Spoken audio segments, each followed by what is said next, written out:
Welcome, everybody, to WSA TV's Women's Premiere Show. I'm Laura Rubenstein, your host and producer, and today we're going to find your gold and grow. It is a great time of year to do some introspection. It's like when we hunker down, and that means getting to know yourself. And today we're going to take a deep dive into how to do that. And what is the benefit of that? It's really to grow. And the benefit of that is increasing your confidence, operating and in a way that you attract new opportunities. So if that's of interest to you, hang in there. Our experts are going to share how to help you find your goal and grow. So let's just meet them. First of all, hi, Dr. Nathalie. Hi, I'm Dr. Nathalie Lillevoir. I'm an educational consultant, author, and speaker. You can find me at www.zaharacrown.com. I'm from Long Island, New York. Welcome, Dr. Nathalie. And hi, Trish. Hi, I'm Trish Springsteen, and I'm a creative marketing consultant, an author, speaker, mentor. I'm coming all the way from Queensland, Australia, and you can find me at trishspringsteen.com. It's just above there. Great to have you, Trish. And hi, Susan. Hi, I'm Susan Summers. I'm a health and wellness advocate, a speaker, and an author. And you can find me at powersourceforwomen.com. And I'm based in Toronto, Canada. Wonderful. We have all kinds of people around the world here. And hi, Eve. Hi, I'm Eve Dyer. I'm an author, speaker, and workshop leader, and I just recently retired from 20 years as a clinical psychologist. You can find me on evedyer.com.au. I live in Brisbane, Australia. Lovely and sunny here. Oh, glad to have you from down under as well. And we are just really excited today because this is a great time of year to talk about finding our gold and growing. And I want to know from each of you, what advice can you give to viewers to do that, to find their own gold and grow? And Dr. Nathalie, I thought we'd start with you. Thank you, Laura. Well, my thinking is that schools provide education, but life provides experience, right? So it's the information that you acquire, you sift through it, and you act on that is a real key in making an impact in your thinking, your goals, and your life's journey. Never discredit what you know. Whether it's a gut feeling, a lesson you remember, something your parents said, you need to listen to your inner voice because she's usually right. I love that. She's usually right. And being able to have this knowledge and education from all aspects, how do you think that enhances people's life? I think when you can pull all that together and you realize that you really do have all the tools you need in order to be successful, because that's really what you're doing, right? You're collecting all these wonderful tools in order to go gold digging. So when you go look for these goals and the things you want to do, it's really easy for you to sort of pull that confidence in, pull what your mom told you that kind of sinks in all of a sudden and it makes sense. You know, a lesson you might have learned from a beloved teacher, and you start pulling that together and you realize that that is your life and you have those tools in order to reach the goals that you're looking to get to. Yeah, I love that analogy of like filling your tool bag with things that allow you to mine for the gold. And you kind of have golden tools to mine for the gold too. That's awesome. There you go. Great. Well, Trish, I thought we'd go over to you now and tell us about, from your standpoint, you know, so people have lots of education like that. Dr. Nathalie is encouraging them to do. And now what can they do with that to really find their own gold and grow? Well, I've got 3 tips for you. The first one is enhance your public speaking skills. Now, anybody who knows me knows I'm always talking about that because speaking is the foundation of everything you do. You get some good speaking skills, you can translate that into all areas of your life. And if you've got a message, you've got something that you're really passionate about, getting some speaking skills are going to help you with that. The second thing that is, and it's actually very, very amusing that the theme for today is find your gold and grow, is because I talk about repurposing and leveraging all the time. And that's about finding the gold nuggets in your business. Because when people want to talk about their business, they get overwhelmed. I think, you want me to create new content all the time? No, I don't. I want you to dig down into your business, find those gold nuggets and repurpose and leverage them. So if you've already got a book, you've got gold nuggets that you can repurpose and leverage for more than a year. If you've got blogs, if you've got videos. So that's my second tip. Repurpose and leverage your content so that you can get out there and make it easy for people to find you.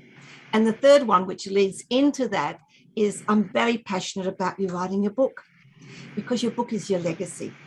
It's your legacy for you, who you are here on your earth. If you've got a message that you've been so passionate about, let everybody see it. Open up your heart, let them see the gold in your heart, and let them do that. And you can do that so easily. All you've got to do is write 500 words a day for 30 days. You have a 15,000 word book. That is a reasonable size book that you can get out there, or repurpose and leverage your blogs.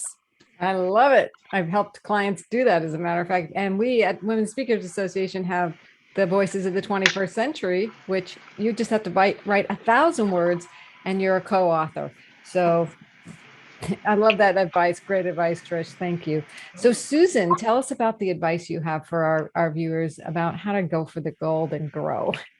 Well, I think what's really important is to step out of your comfort zone. And since my areas are health and fitness, what I suggest is sign up for a 5K walk race, in person or online, or just do walking on a regular basis. Because when you sign up for a race, it really helps you to set the goals, go for the goal. So build an accountability team, set achievable goals, create a morning routine, create a realistic plan, acknowledge and overcome challenges. And I think for women, this is a really important thing. The little voice in your head tells you you're not going to do it, and you have to be able to really look at that. And then celebrate your successes, which can actually be, this is what I accomplished today. This is what I accomplished this hour. This is how far I walked. So for me, the gold is really challenging your body and then coming through for yourself.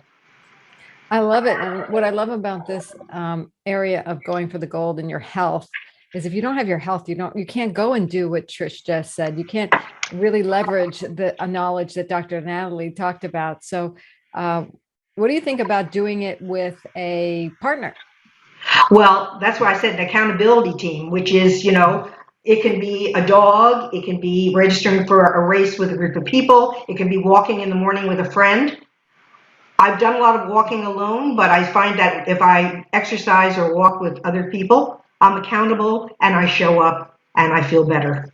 Yeah, totally. I even find my my smartphone is my accountability, because at the end of the day, I want to see how many steps or miles did I do. Exactly. And it's like, oh, I only did 800 steps today. That's horrible. Oh my gosh, tomorrow is going to be a 3-mile day, That's my Fitbit for me. So if anybody's looking for something to keep you accountable, get yourself a Fitbit, and it's just a wonderful way to achieve your goals. It's perfect and good. It's the holidays. So think about it as a holiday gift to go for the gold. I love it. So Eve, let's wrap it up with you. What advice do you have for our viewers to go and find their own gold and grow? Well, I'd like to introduce Sarah, who's the main character in my self-help book, Ignite Your Power, Unmasking the 5 Faces of Anger. She represents hundreds of the women I treated as a clinical psychologist in my private practice. She began treatment fearful, depressed, hating herself, knowing that she was the problem and it had no good at all in her. She tried to please all of her family members, especially her husband. Lasting emotional and psychological change can take time because emotional wounds need to heal. But Sarah started a journey to find her gold. It completely changed her life, even though at times the going was hard. Wow. And so just by changing her goals? Well, the minute she thought, or understood that it wasn't her, it was her husband, her parents, her children. Once the husband had set the rules, they all just took advantage of her. And her generosity and kindness and ability to love and empathy, she had no answer. She did whatever they wanted and forgot who she was. So it's more about taking control and honoring your own wisdom. That's exactly right. Wow. Yes. So, and you really need that foundationally, like what Dr. Nathalie was saying, you need to keep your arsenal full of not only knowledge, but of the idea that it's your life and you get to say what you want it to be. Yes. That's right. It is your life, and it's how to undo all of the messages you've got currently controlling what you do. And that's exactly what the book steps people like Sarah through. Well, that was in the therapy room, but the book is like being in my therapy room. Oh, beautiful. So you can take the wisdom and knowledge you gain, the facts, the information, but you also take this new sense of self-responsibility and worth that you've uncovered. You build your strength, like Susan says, right, with your health, and then you can take it out into the world with what Trish just offered with her 3 strategies to enhance public speaking, books, and repurposing content.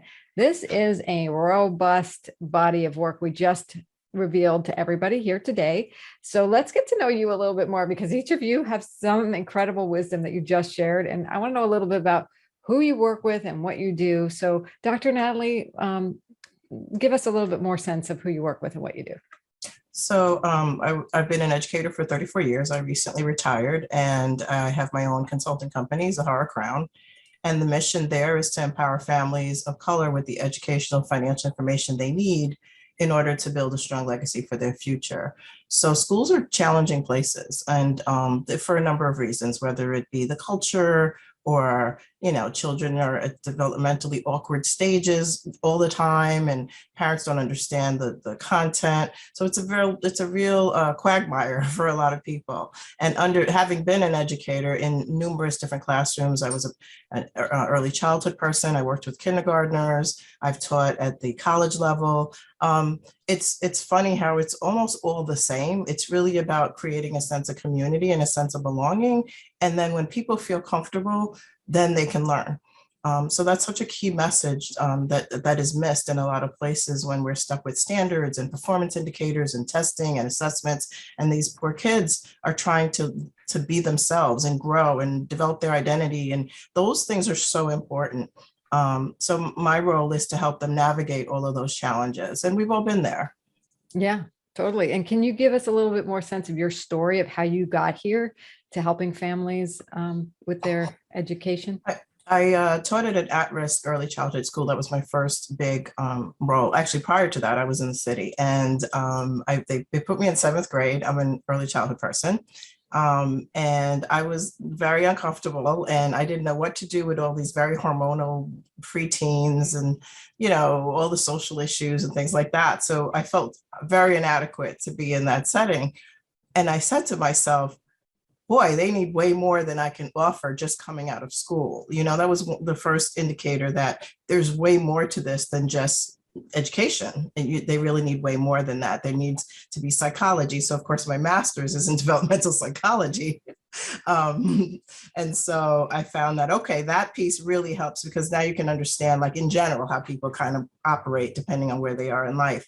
So that kind of helped. And then just getting to know like systems and understanding organizations and power struggles between parents and their kids, and between kids and teachers, and the teacher and the sub, and all those different cultures come into play. So I think that's sort of all of that information going along in my own journey helped inform like the way I wanted to be as a teacher, and then as an administrator and as a professor. So I try very hard to make sure that I impart that on new teachers, explain to them different things, mentor them, and through the harder piece, which is the culture and understanding what else is going on besides the strict academic, because that's really a very small component when you look at it.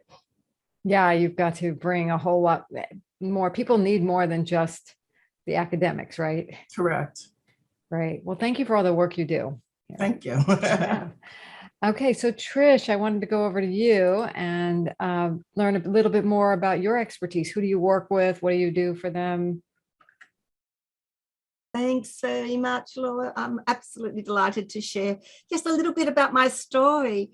Let me see. I work mostly with people who come from what Dr. Nathalie has said, people who've been through school in their young times and have had issues about speaking, have had issues about self-confidence. I know myself, when I left school way back in the Jurassic period, I had no confidence. I had no self-belief. So I know what my journey's been like. So I work with them to help them have that confidence and self-belief, to market and promote themselves, because they need to get up and speak about what they're doing.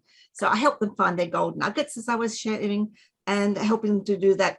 Repurpose, business, leverage, and just believe in themselves. Because I absolutely, one of my things is if you believe in what you're doing and you own who you are, then you can empower yourself and be empowered to share your message. And there's so many people who have so many messages locked up inside themselves. Do you have a quick story about how you help somebody do that? Yes, absolutely. Look, one of my favorite clients I've been working with saw me about a couple of years ago talking about repurposing and leveraging, talking about owning who they are and talking about sharing their books. And she came to work with me. And I suppose Wanda would be one of Dr. Nathalie's prime examples, that, and also from Eve's example as well, always been locked up, never thought she had a voice, never thought that she could share her message. Now, I'll share with you, Rhonda is over 70 years old, and this has been her locked up in her dream for ages. So I've been working with her for over 12 months, nearly 2 years now.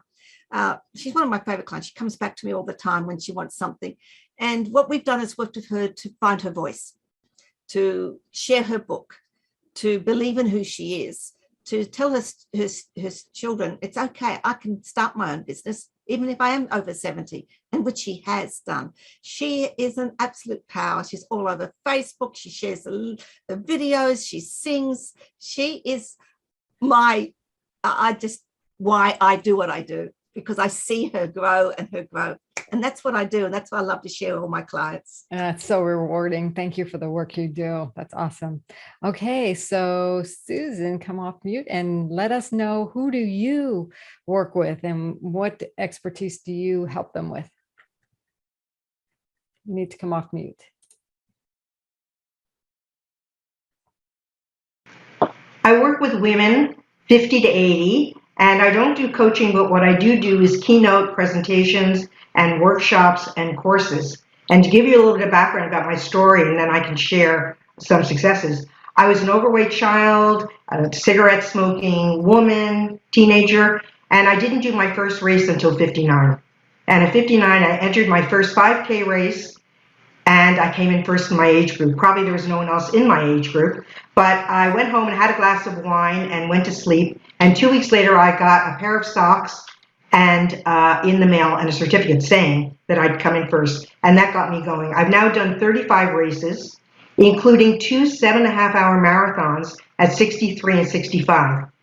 When I did my second marathon, there was no finish line. I walked it for 7.5 hours, no finish line, no cheering crowd, no medal. And that actually was the race that changed my life, because it made me realize that in spite of everything, I just kept persevering and I crossed the finish line. And the next year, I wrote my first book on health and fitness for women. I've since written 2 other books. This, during El Camino, during COVID, I decided to sign up for El Camino online, 778 kilometers. So for 4 months, I walked 15,000 steps a day in Toronto and got my medal just before my 76th birthday. So this for me has been a real journey, and my goal is to help women, inspire them from the time that they're probably about 50, when a lot of them are going through transitions. So a big success story is I created a course with Ryerson University in Toronto called Walk for Success, where we took a group of 10 women and a few men through 7 weeks of preparing them using my book and with a personal trainer. And then we took 5 of them into a 5K walk race, one with a walker, and they crossed the finish line. And it was about an hour. So just helping women to understand they're capable of so much more than they give themselves credit for. And really, I didn't realize that till I was 59. Congratulations. What an inspiration. Thank you for the work you do and how many women you're inspiring. So Eve, let us know also, I want to know about your expertise. Who do you work with and what do you do? And maybe a story about how you help someone like Sarah, like maybe enhance that story. Yes. I thought I'd add in that prior to, as I was doing my clinical psychology studies, I worked in IT for 35 years, starting in 1971. So a programmer initially. But then as I moved on, what I found very easy to do in a way was to put huge amounts of facts together, and organizations all arguing, not knowing what they wanted, and I was to produce a system. And over the years, in fact, the last 12 years of my 35 years, I was sent in to recover multi-million-dollar computer projects that had failed. Now, for them to fail, the company was likely to fail. So I went in, and each time I was faced with power plays, sabotage, some people doing their hardest to make things work. But the amount of influences in a project such as that are very high. And I learned then a lot about people and the strategies they use, good and bad. So when I completed my degree and I was treating many of these people, many of them on the receiving end of quite toxic environments, whether at home, whether with their friends, whether at work, they are just for them to first see this is what is happening. I thought it wasn't good enough, fast enough, clever enough. No, it wasn't you. So Sarah is one of those. It was never her. In my book, I describe and give examples for 9 specific skills and strategies that can empower you in every situation, at work, at home. But when you understand what happens with power, the 3 forms really, personal power, you can speak up when you want, power over others, the people who control, manipulate, and cause harm, and the suppressed power, when we feel we don't have a right. And when you become aware of that and then resolve the self-doubt and the fear wounds, and they are healed, completely healed through therapy or whichever mode the person would choose, the difference is profound. People look different, they walk differently, they speak differently, they change their lives, they make lots of change in their families too. So as soon as people can recognize who is manipulative, who is harmful, however sweetly they smile, they can use their determination with these skills and strategies and make a tremendous difference. Beautiful work. I mean, that's really talking about finding your gold and growing, right?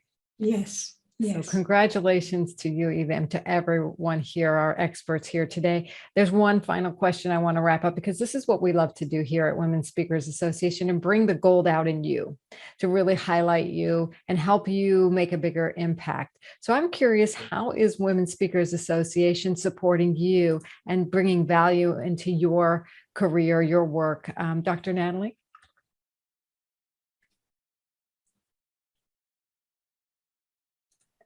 Oh, you're on mute.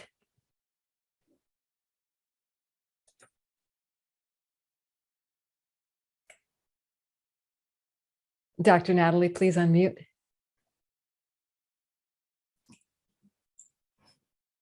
There you go. All right. So start that all over again. It's been an amazing resource. Just sharing conversations with other women and seeing everybody provide tips and walk through their ideas and have the confidence and feel comfortable in a safe space to do that, and have other people provide their ideas and thoughts and opinions without critiquing in such a way that it would be harmful. I think that's such a wonderful opportunity for women to really come together as a community and build each other up. Beautiful. Thank you. We are here, and that's how we find our gold and grow, right? So Trish, how has Women Speakers Association been of value for you so far? It's an awesome association. When you're in Australia, you sort of feel a little bit isolated from the world sometimes. And being part of this organization gives the global connections and the support of like-minded people. I'm a member of quite a few different women's organizations, and being able to give women that voice, I think that's what Women Speakers Association does. It gives women that voice to speak and to speak out, not just locally, nationally, but globally. Absolutely. And you can find out about it at joinwsa.com. And Susan, I'm going to ask you to unmute and come on and tell us what value is Women Speakers Association. This has been an unbelievable experience for me. As you can imagine, at this point in my life, how many women's networking groups I've belonged to. And this is absolutely the best on every level. As a speaker, I love the fact that I'm in a database that I know a lot of speakers bureaus are looking for people there. I have had media coverage through the radio interview with JJ Stenhouse. Yeah, and it was absolutely wonderful. I have my book listed in the bookstore, and the networking meetings. I've now networked with someone who lives on Vancouver Island who will be coming to Toronto and will be doing a retreat in the spring. So for me, it's the level of the women and their willingness to share. It's wonderful. It is very generous organization. Congratulations on all those benefits. Eve, how about you? What's the value of Women Speakers Association been? I'm thrilled to have found Women Speakers Association, and just until very recently, I've just had so much to do that I couldn't explore and start to be more part of Women Speakers Association, but I plan to now, because my ongoing passion is to empower women, because that's what I've done and learned, and so much want to offer. So just being part of this extraordinary group of women and learning from them what they've done and how they've done it. Being an introvert is not the easiest thing to put myself out there with regard to the web, but my passion for what I do will push me through, and the guidance and tremendous help and support being part of this wonderful association. Well, we're honored to have you here with us, as we are with all of our members. And again, I want to encourage everyone to be with us and join us at joinwsa.com. Thank you so much, Dr. Nathalie, Trish, Susan, Eve. You are making a huge difference in the world. So we'll be back with you next time. Go for your gold, find your gold, and grow. Bye, everyone. Bye. Bye. Thank you. Bye.